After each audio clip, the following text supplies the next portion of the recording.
So I do all of this solo, you know, and it's kind of dangerous, and I try to pretend like I don't have any supplies. You know, I bring water and I bring something to eat, but I haven't eaten anything since I started this hike, and I've only had 2 small gulps of water just so I can see how far I can actually go before I feel like I'm in trouble.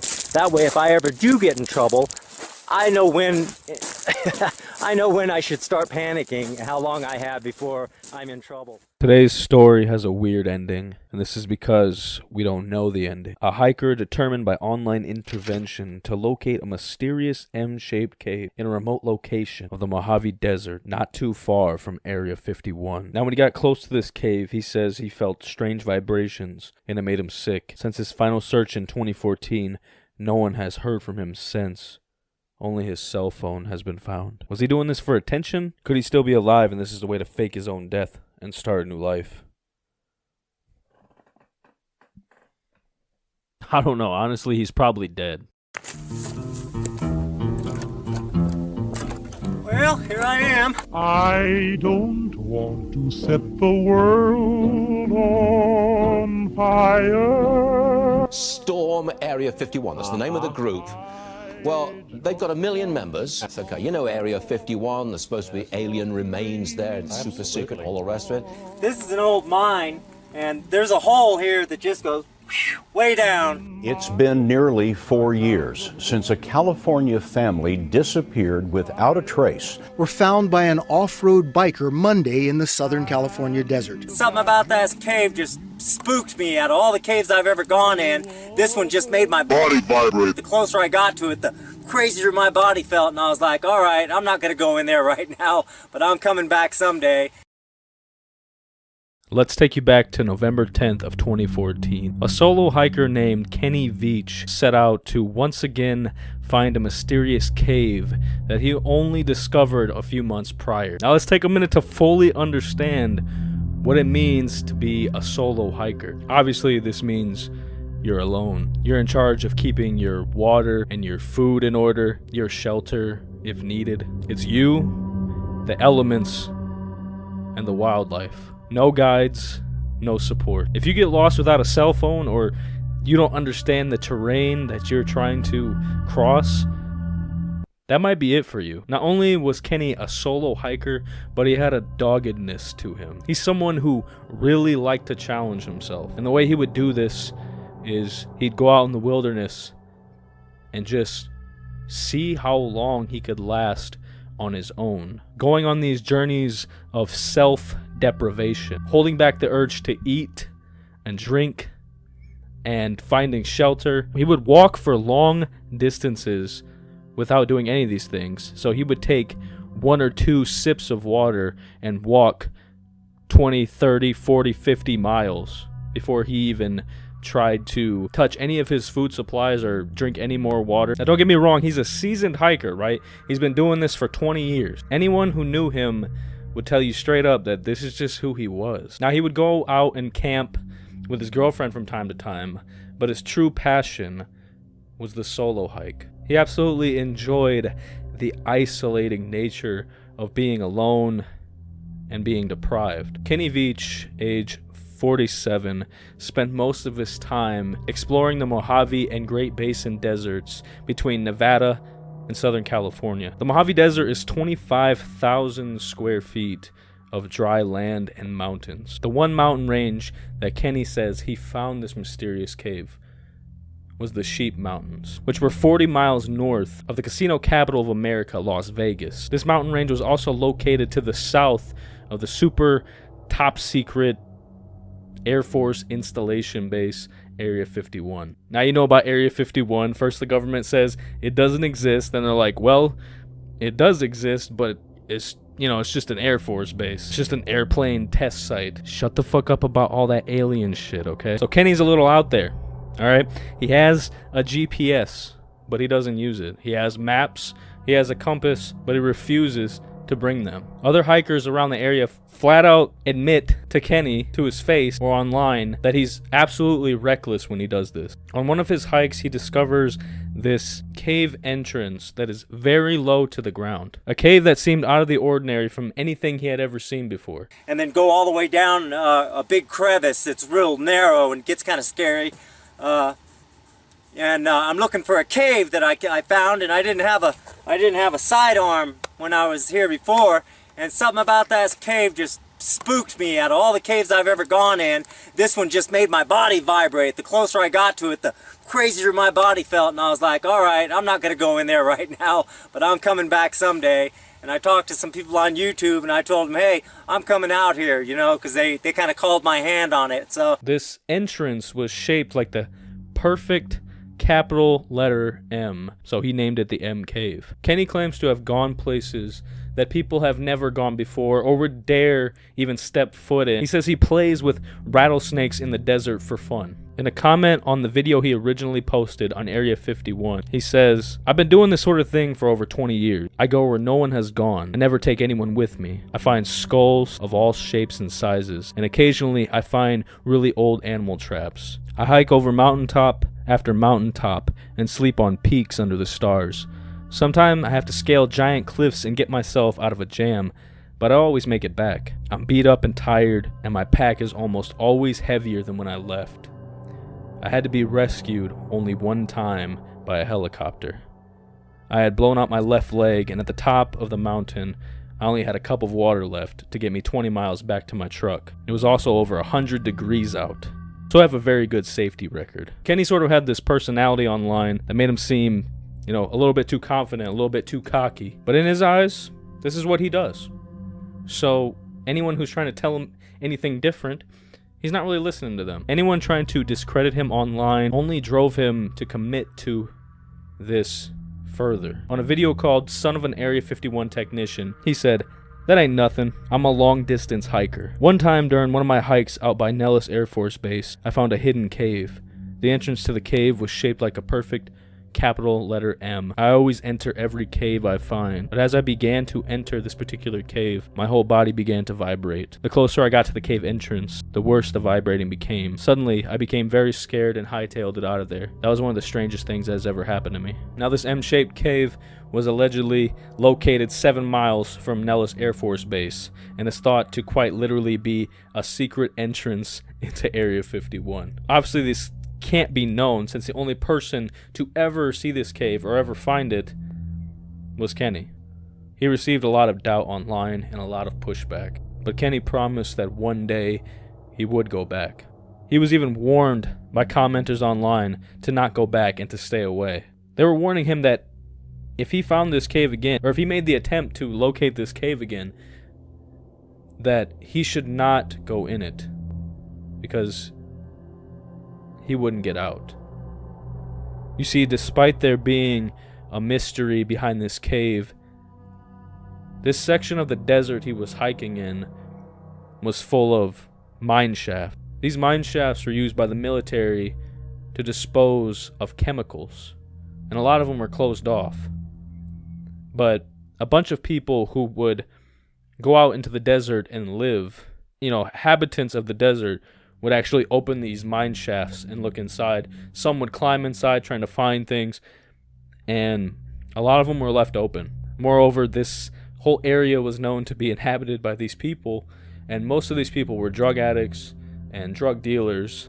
And another thing about the Mojave Desert is that it's been known to be a dumping ground for murder victims. Many bodies found and many bodies lost to the land. Amongst those warning Kenny of his trip were posters urging him to go back and get proof.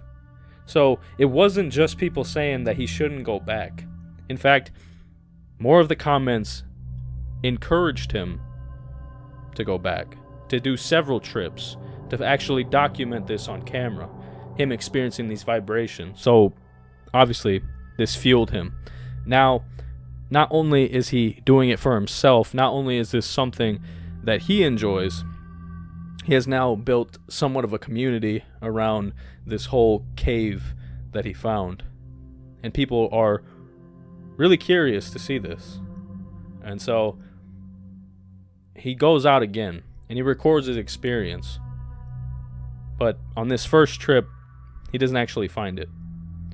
He tries, he goes back to the same place he believed he was before, and he doesn't find it. Now, I mean, this would make people in the comment section, his, people who doubted him, seem like they were right. So he vowed to go back out again.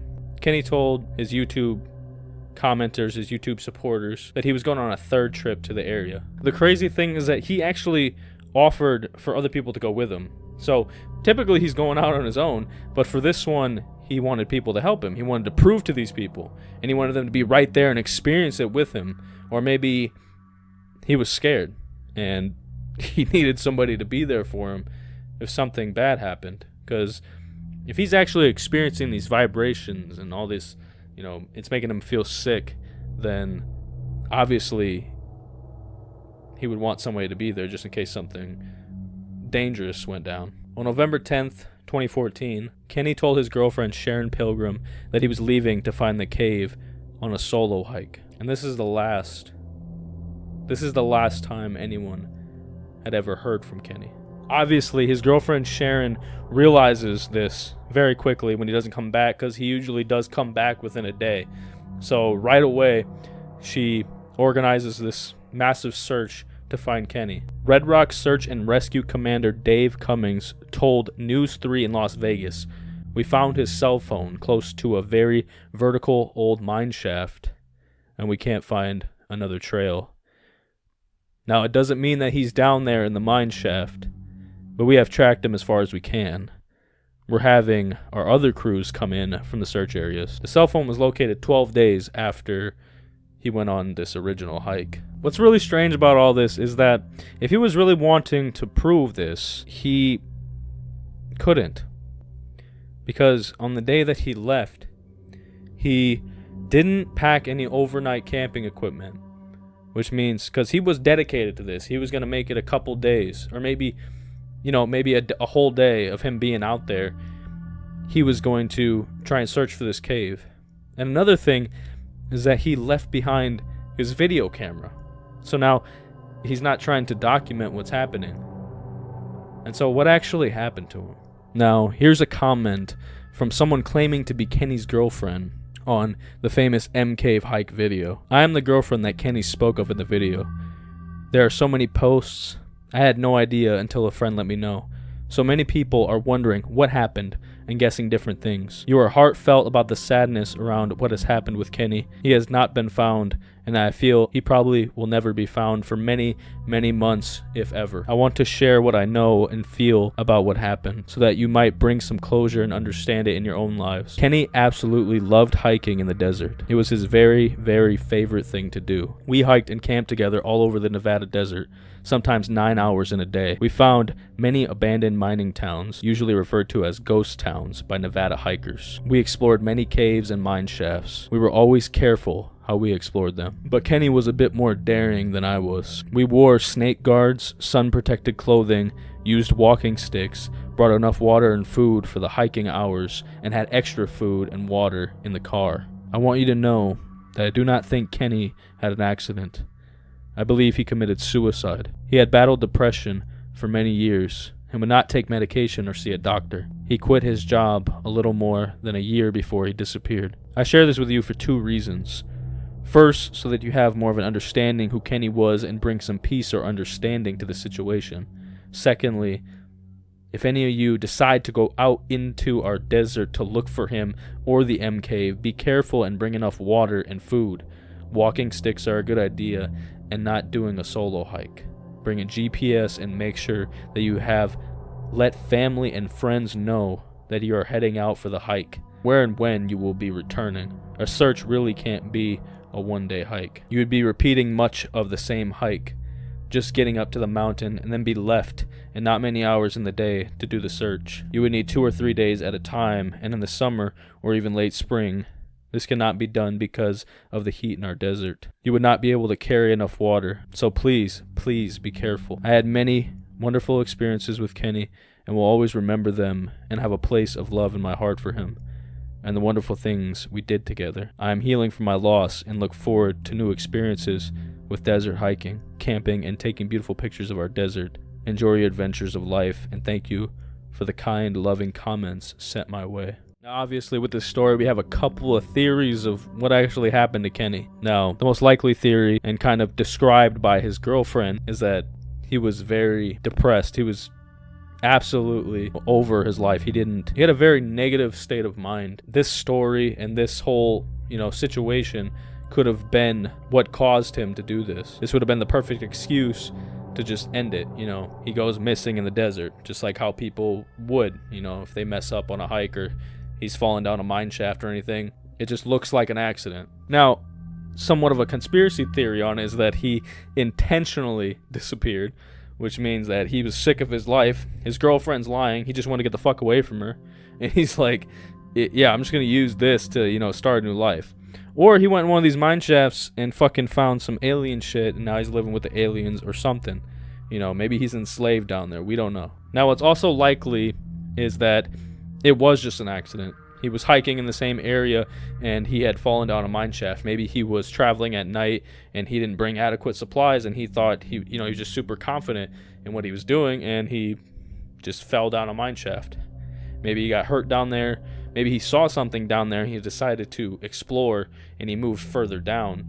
But no one's going to go down there to check because there's like full of chemicals, and it's just unsafe to go down there. What's also possible is that since he's crazy and he's always trying to deprive himself of things, maybe he just became dehydrated. Maybe that affected his state of mind and he thought he could keep going without drinking water, just to, maybe he just wanted to prove it to somebody that he went and found this cave and did this whole trip without even drinking water, bringing food, or any supplies. The crazy thing is, though, is that nobody found his body, and some people actually think that his girlfriend was involved with this situation. The way she kind of got over it. She did search for him, but that's what you would do if you were like nearest to him. And finally, the final theory is that he did find the cave. And this cave was actually part of Area 51. It was actually part of a military, secret, and he couldn't be. Maybe he actually went in the cave. He actually found the entrance, went to the cave, and he ended up somewhere he wasn't supposed to be, and he succumbed to the effects of this, or he was gunned down, kidnapped, whatever it may be. Maybe he truly discovered something that he shouldn't have.